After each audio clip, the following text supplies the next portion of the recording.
चीनी वर्सेस मिर्ची। जिसको चीनी खाना पसंद है वो वीडियो को लाइक करें और पवी स्वैग को सब्सक्राइब करें, और जिसको मिर्ची खाना पसंद है वो भी वीडियो को लाइक करें और पवी स्वैग को सब्सक्राइब करें। चलो देखते हैं कौन जीतता है। Let's go.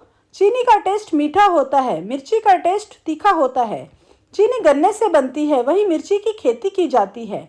चीनी का प्राइस 40 रुपये प्रति किलो होता है और मिर्ची का प्राइस 100 रुपये प्रति किलो होता है। चीनी बच्चों की फेवरेट होती है, वहीं मिर्ची बड़ों की फेवरेट होती है।